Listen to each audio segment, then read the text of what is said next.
자, 경비원이 있어요. 지금도 요새도 그래요. 요새도 아주 좋은 회사인데, 응? 엄청 좋은 회사인데, 그리고 또 국영기업체 뭐 이런데 이렇게 이제 있는데, 그런데 이제 국영기업체를 하더라도 이제 이 도시마다 이제 있잖아요. 이게 뭐 구마다 이제 또 하나씩 가 있고 뭐 이제 이런데.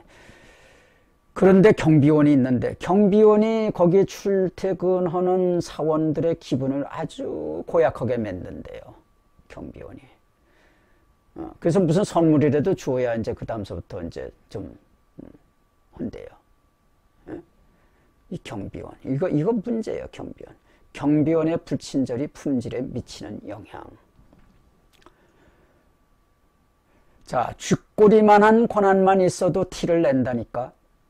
이런 경비원을 두고 하는 소리예요. 주제에, 지가 뭐 그렇게 잘났다고, 거기 자기를 먹여 살리는 회사에, 간부로, 이렇게 출퇴근하는데 그냥 딱딱거리고, 불친절하게 하고.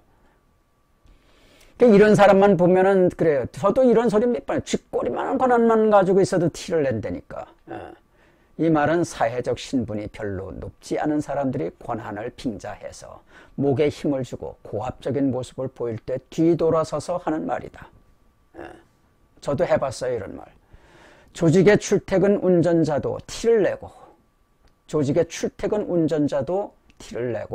건물의 수위도 티를 내는, 출퇴근 운전자도 티를 내고, 건물의 수위도 티를 내는 경우가 허다하다. 이게 무슨 얘기냐면 출퇴근 자기 차를 자가용을 몰고 가게 아니라 출퇴근 시키는 버스 있잖아. 그거가 좀 애매하게 됐네. 출퇴근 시키는 버스 운전자도 티를 내요. 건물의 수위도 티를 내요. 이렇게 티를 내면 조직의 분위기와 생산성에 나쁜 영향을 미친다.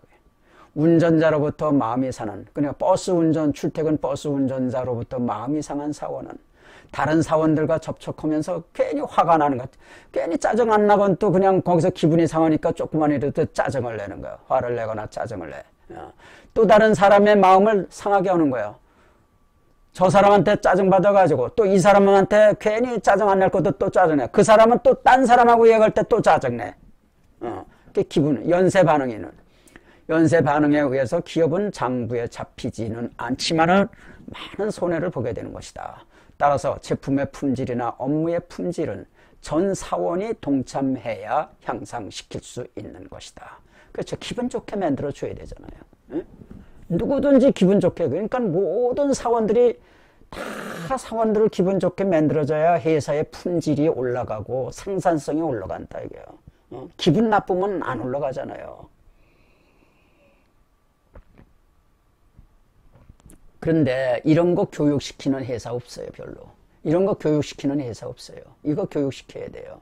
요새는 이제 그 경비를 경비업체 맡기잖아요. 경비업체 아주 고압적이에요. 아주 경비업체 그 직원들. 그거를 그렇게 경비업체를 고용하면서 아주 친절하게 하라고 그 조건부를 내세워야 된다고. 따라서 제품의 품질이나 업무의 품질은 전 사원이 동참해야만 향상될 수 있다. 이런 개념을 미국이나 일본에서는 TQC, Total Quality Control, 총체적 품질 관리 또는 Company Wide Quality Control, Company Wide Quality Control, 전사적 품질 관리라고 불렀다. 자, 품질 관리가 작업을 지연시킨다. 이거 품질 관리 참 문제예요. 한국의 품질 관리가 참 제가 봐도 문제예요. 우리 사회의 모든 조직에는 서로 다른 임무를 가진 작은 부서들이 있어. 임무가 주어지면 권한도 주어져. 그죠? 임무가 주어지면 권한도 주어져. 수많은 이하 조직들의 장이 각기의 권한을 행사해. 그 기업의 가장 큰 문제들은 수많은 이하 조직의 장들이 권한을 행사하는 방법들에 거기다 다 문제가 잉태돼 있어. 내포돼 있어. 우리나라의 모든 조직에는 공사를 불문하고 이웃이 어떻게 돌아가든 나는 내 할 일만 잘하면 된다는 식의 사고방식이 강하게 자리 잡고 있어. 이거를 고치지 못하면 팀워크가 안 되는 거예요. 그 팀제 하지만 말만 팀제야, 대한민국에서는.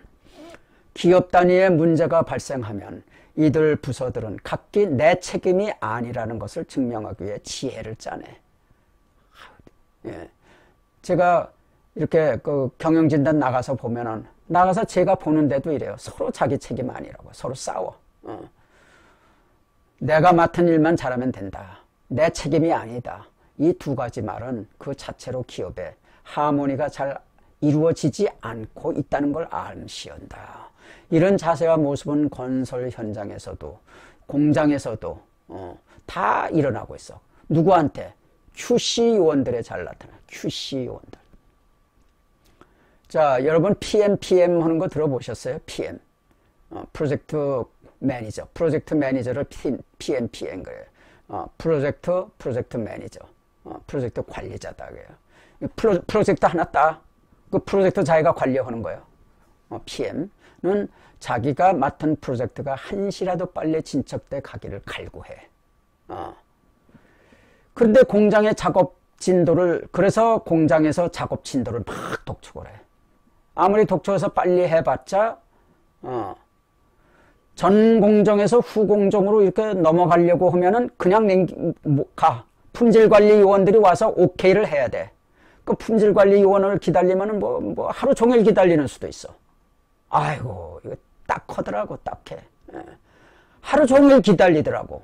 전 공정을 해놓고 품질관리 요원 올 때를 기다리는데 하루를 기다려, 하루를.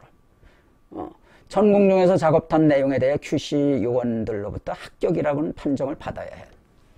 프로젝트 관리자는 납기 내에 작업을 납기를 맞춰야 되는데 애를 태워. 그런데 공장 근로자들은 QC 요원들이 계측기를 가지고 나타나기를 기다리며 일선을 놓고 있어.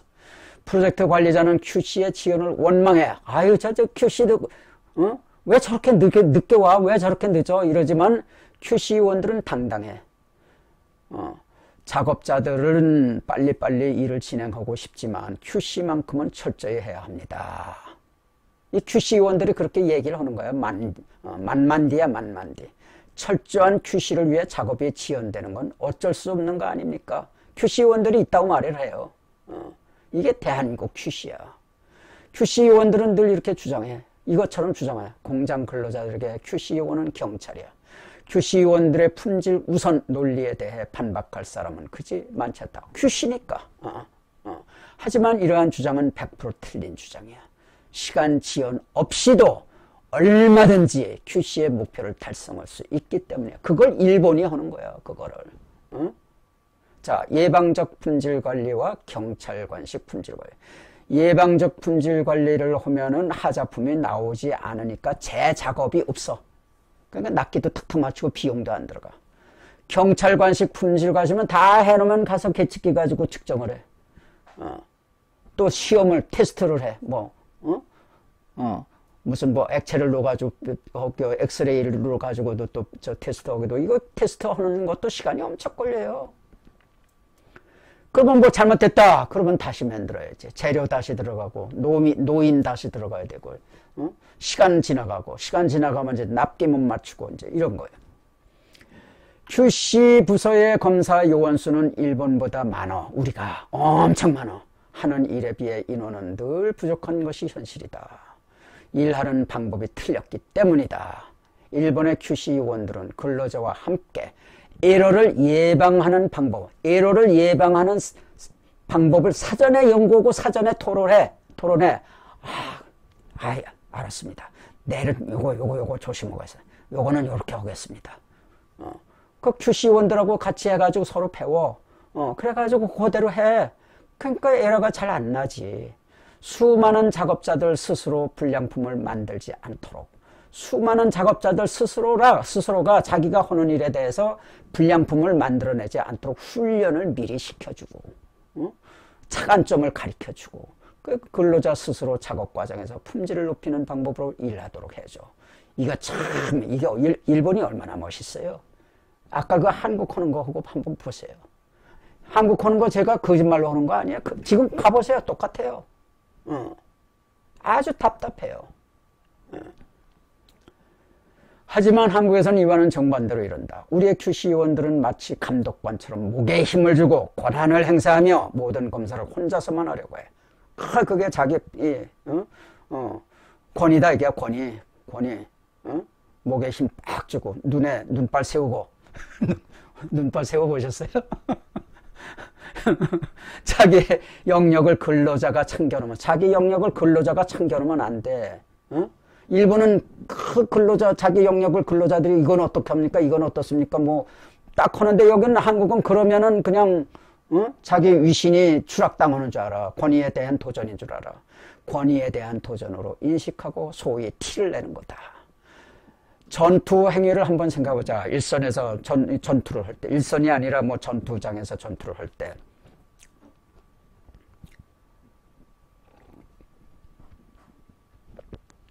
여러분, 전쟁을 한다고 하는 거는 전쟁과 전투를 한다. 그러면 한 번 붙어서 2시간, 3시간 전투하는 거 아니에요. 후닥닥 해버리는 거예요. 그 오랜 동안 그렇게 하냐. 전부 행군이야. 행군. 예. 교전하는 건 금방 해버려요. 금방 쇼부가 나요. 자, 도중에 그 전투가 이렇게 빨리 순식간에 이루어지는 건데 전투가 진행되고 있는 그 짧은 순간에 지휘관이 병사들에게 이래라 저래라 소리저리 질러버려요. 그 병사들한테 들려요 그게. 응? 눈동자가 지금 어디 딴 데가 있는데 내가 죽느냐 사느냐 하면 눈동자가 어디로 가 있어요. 그 지휘관이 뭐 소리 지른다고 말이 들리냐고. 그런 전쟁은 백전백패. 병사들이 내일 싸우기 위해서는 지휘관은 오늘 싸워야 돼. 뭘 하느냐? 계획을 짜고 연습을 시키고 걔네들 머리를 개발시켜야 돼. 예상될 수 있는 그 상황을 미리 생각해내고 각 상황에 대해서 이런 상황이 발생하면 어떻게 해야 되느냐, 이런 상황이 발생하면 어떻게 해야 되느냐, 그런 거를 사전에 하면은 그걸 사전에 한 사람하고 사전에 하지 않은 사람하고는 이제 천지차야. 하나는 죽고 하나는 살아. 모의 연습, 즉 시뮬레이션을 다각도로 실시함으로써 병사들 개개인으로 하여금 자기 목숨을 보존하는 방법을 평시에 터득시키는 거다. 병사들에게 능력을 길러주는 것. 자기를 생존시키, 자기의 생명을 늘 이렇게 생존시킬 수 있는 기술과 지혜를 항상 놓아준다 이거예요. 병사들과 함께 수많은 전투 상황을 상상해내고 각 상황에 대해 어떻게 싸워야 하는지에 대한 지혜를 갖게 하며 그에 필요한 기본 기술을 훈련시켜 주면 내일의 전투는 병사들이 치르는 거예요. 내일의 전투를 그 지휘관이 치르려고 하면은 그건 죽는 그건 병신 같은 놈이요. 병사들이 다 치러요. 전쟁터에서 지휘관이 할 수 있는 일은 거의 없어. 지휘관은 전투 행위 이전에 싸우는 거다. 이전에 싸우는 거야. 실제 전투는 병사들이 알아서 하는 거야. 지휘관끼리의 전쟁은 오늘 이미 판가름 나 있다. 내일의 전투는 오늘 지휘관이 어떻게 준비했는가를 실현해 보여주는 결과일 뿐이다. 여러분 이거 멋있지 않아요? 이런 거예요. 근데 이렇게 당연한 얘기인데 육군대학도 나오고 국방대학도 나오고 다 했는데 장군도 되고 했는데 이런 건 몰라요. 이런 거 몰라요. 싸워봐야 알지 그래. 제가 연구소를 했는데 연구소 소장을 보병 투수다가 와줬네. 그 사람도 그래. 싸워봐야 알지. 그런 사람 병사들 다 죽여요. 제조 과정 역시 전투 행위와 같다. 제조 과정 역시 그죠? 미리 내일 수백 명의 작업자가 어떻게 일하는 칸은 오늘 간부들이 무엇을 어떻게 준비했는가에 달려있어. 그런데 각 직장에 가보세요. 아침에 간부 회의를 해요. 아침에 간부 회의할 때 작업 지시가 안 내려오잖아요. 회의가 끝날 때까지 작업 지시가 안 내려오잖아요. 그럼 그날 회의가 끝날 때까지 작업자들은 그냥 여기저기 가서 담배 피고 그냥 여기 가서 앉았고 저기 가서 앉았고 그러고 있는 거예요. 그 간부들이 회의가 끝나와야 와서 작업 지시를 받거든 그때서. 그 간부회의에 2시간 하면 2시간 놀고 3시간 하면 3시간 노는 거예요. 이래요. 그래도 이 나라 굴러가는 거 보면 잘 굴러가요. 작업장에서 내일 얼마의 시간을 낭비할 것인지, 얼마나 많은 하자를 낼 것인지 하는 것은 오늘 관리자들이 어떻게 일했는가에 따라 좌우되는 것이다. 근데 지금 보면 관리자들은 아침에 일이지 그 전날 저녁에 일 안 하잖아요.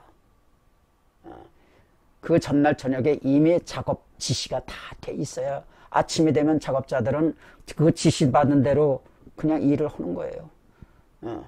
그때 회의하라고요. 일단 시켜놓고 어찌녁에 시켜놓고 회의는 오늘 아침에 해도 좋다 그거지. 그럼 오늘 아침에 회의는 딴 회의 해라 그거지.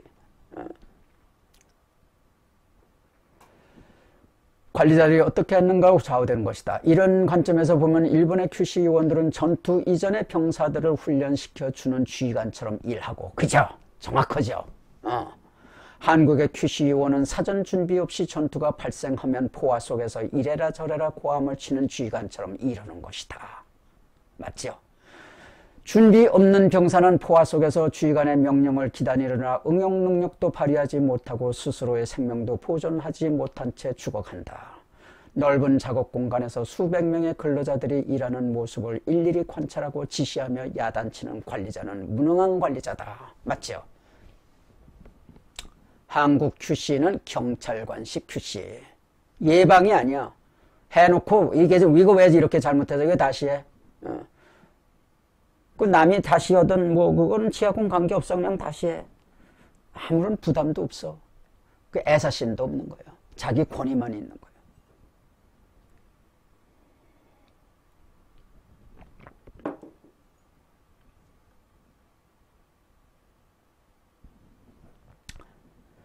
작업장에서 검사를 받기 위해 다음 공정으로 가지 못하고 대기하는 사람들이 한두 곳이 아니야.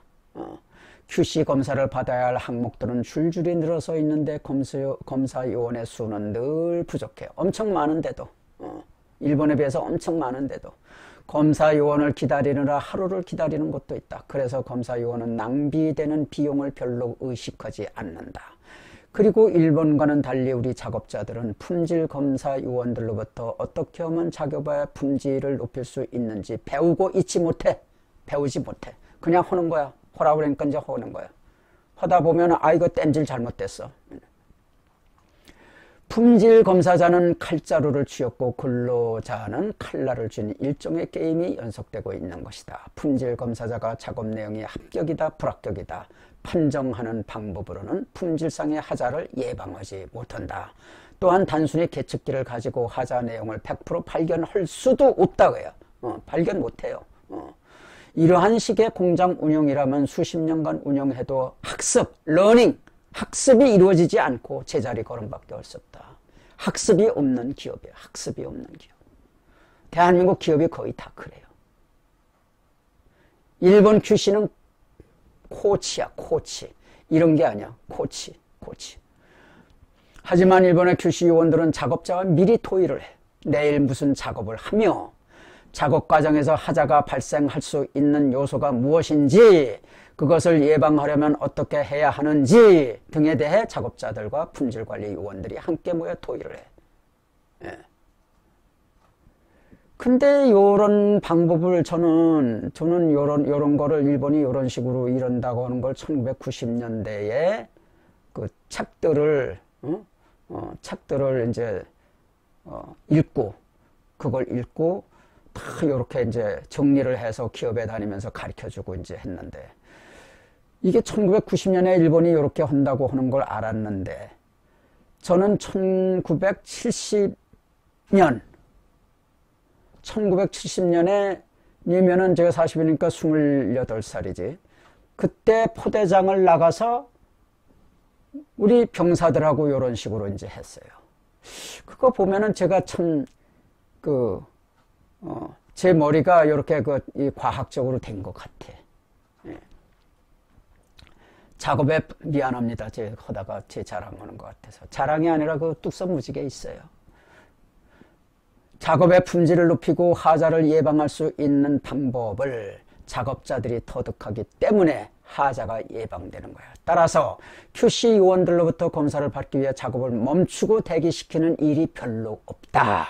QC 요원은 어느 작업자가 얼마만큼 신뢰할 수 있는지 파악하고 불안한 근로자를 위주로 작업 과정을 지켜보면서 잘못돼 갈 때마다 지적하고 바로잡아준다.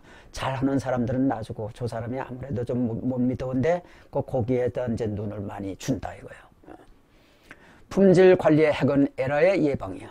에러의 예방이야. 에러가 난 다음에 너 이거 틀렸어. 다시 해. 이거. 한국은 그렇게 해. 그런데 일본은 에러를 예방해. 일본의 품질 관리는 에러가 발생하지 않도록 사전에 예방하는 방향으로 이루어지며 에러의 예방은 작업자를 사전 교육함으로써 달성되는 것이다. 그러나 대부분의 한국적 QC는 예방에 중점을 두는 것이 아니라 이미 이루어진 작업 내용의 사후에 검사한다. 에러가 생기면 비용도 증가하고 시간도 걸려. 기껏 해놓은 작업 내용을 파괴하고 처음부터 다시 해야 하니 임금도 배 이상 발생하고 재료비도 추가돼야 하고 지체상금도 물어야 되고 그래서 이게 못 쓴다. 그 다음에 요거는 조금 다른 차원의 얘기예요. 공장 내에서의 QC야. 우리는 뭐 오프라인 온라인 할 때 우리는 어떻게 해요? 지금 우리는 오프라인 하면은 이제 밖에서 모이는 거고, 온라인은 이제 이 컴퓨터상으로 이제 서로 토크하는 거고, 그런 거죠. 온라인. 근데 이제 QC에도 온라인이 있고 이제 오프라인이 있어요. QC의 저 공장에서의 온라인이라고 하면은 그 작업, 이 작업 채널에 이 공정, 작업 현장을 온라인이라고 그래요. 다 공정별로 있으니까 이제 라인으로 첫 번째 뭐 하고 두 번째 뭐 하고 세 번째 뭐 하고 그러니까 이게 라인으로. 그래서 작업 라인을 가지고 이제 온라인 QC라고 그래요. 작업 라인에서 QC 활동하는 거. 또 이거 공장 밖에서, 오프라인은 공장 밖에서 하는 QC. 뭐 공장 안에서 물건을 만드는데 무슨 공장 밖에서 QC가 이루어지냐, 품질 관리가 이루어지냐. 그러니까 이게 그래서 우리가 배워야 돼요. 1960, 70년대 QC 목표는 무하자 제품, 하자가 없는 제품을 만드는 것이었다. 그때 당시만 해도 설계는 QC 요원들이 손댈 수 없는 성역이었어. 설계에는 손댈 수 없어, QC가. 이때의 품질관리 총화는 TQC, 총체적 품질관리, 통계적 품질관리, 근로자의 능력 향상을 위한 교육, 훈련, 예방정비, OS 등이 이를 위한 주요 수단이었다. TQC의 수단에서는 통계적 품질관리, 근로자의 능력 향상을 위한 교육, 훈련, 또 예방정비, 또 OS.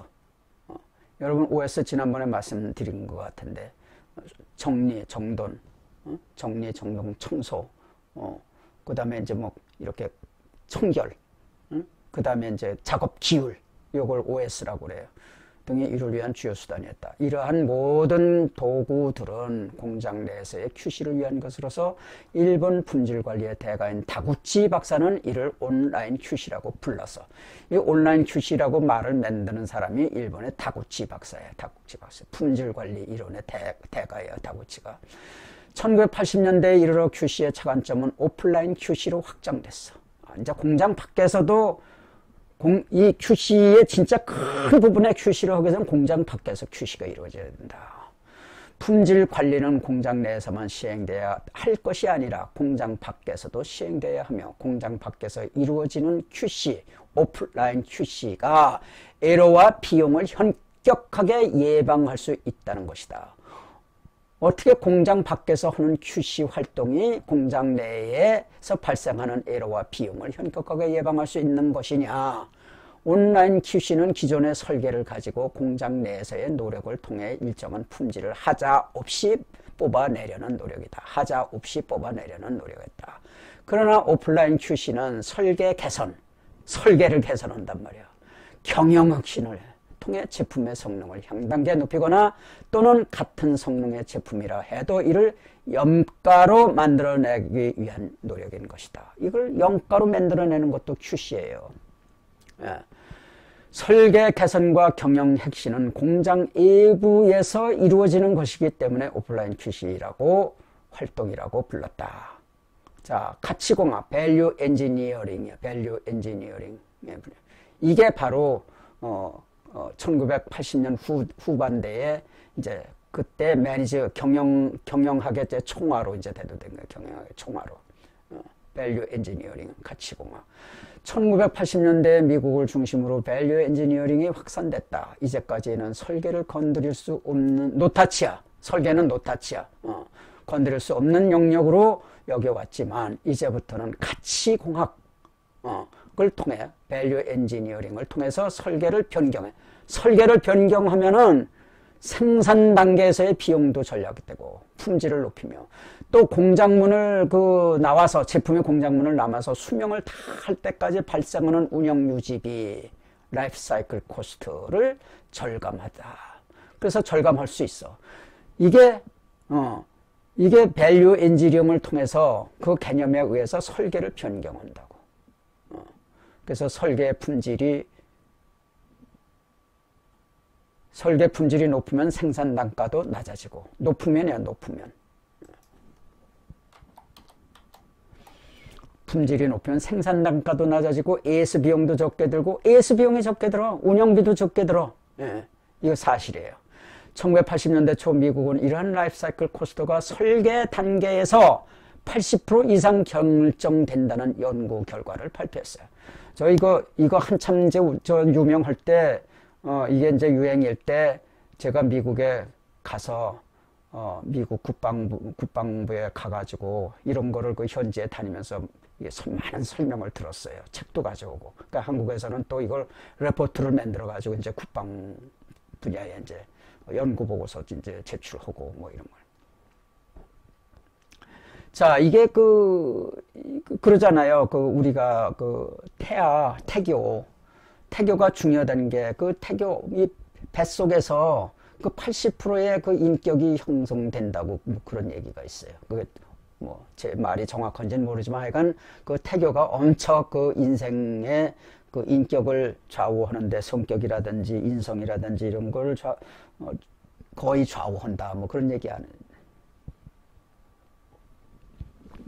똑같은 거예요. 설교가 태교예요. 근데 한국 기업에서는 아직도 공장 QC만 있고 설계에 대한 QC는 없어.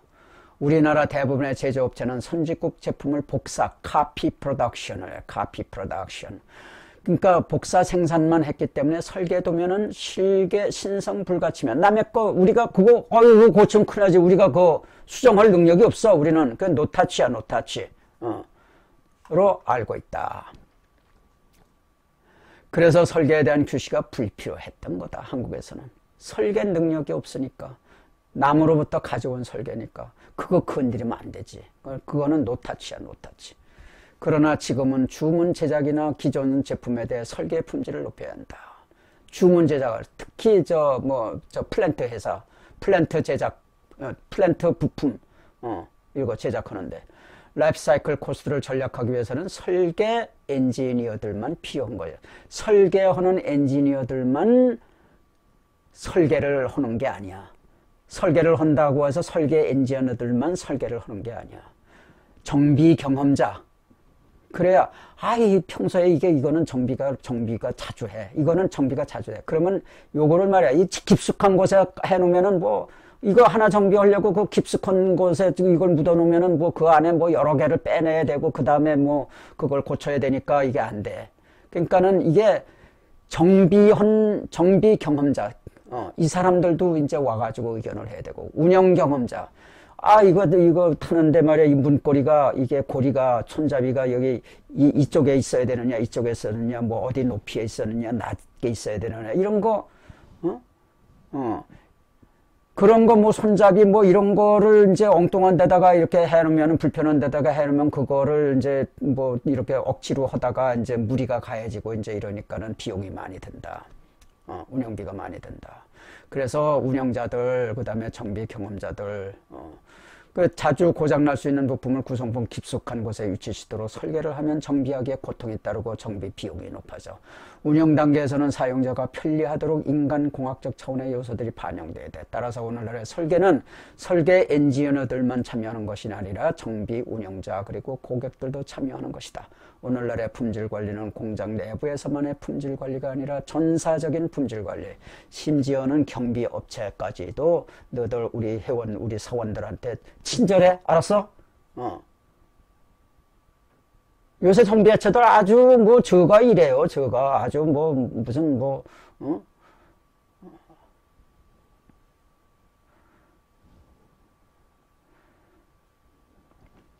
진짜 티를 내요. 티를 내요. 그 티, 뭐 가지고 그렇게 티를 내는데. 그 옛날에 제가 그 미군 그 출입할 때 있어요. 미군 그 스티커, 이런 스티커를 이제 차에 붙이면 이제 미군 부대 이제 수시로 이제 출입할 수 있고, 경로도 그 길로, 국방부 가는 길도 거기가 빠르니까 글로 그냥, 통해서 가고 그런데, 어떤 때는요, 거기 경비하는 사람들이 한국 사람인데, 요게 무슨 세워. 딴 사람들은 이렇게 하는데, 어떤 나쁜 사람 오면은 그냥 서라고 그래가지고 보자고 그러고, 뭐, 증명서 보자고 그러고, 뭐 때문에 가느냐고 그러고, 이야, 그때 참 화 많이 나더라고요. 그게 그래요. 이게 한국 사람들은 조금만큼도 뭐 있으면은 그거 가지고 티를 내요. 일본 사람들하고 한번 비교해 보세요.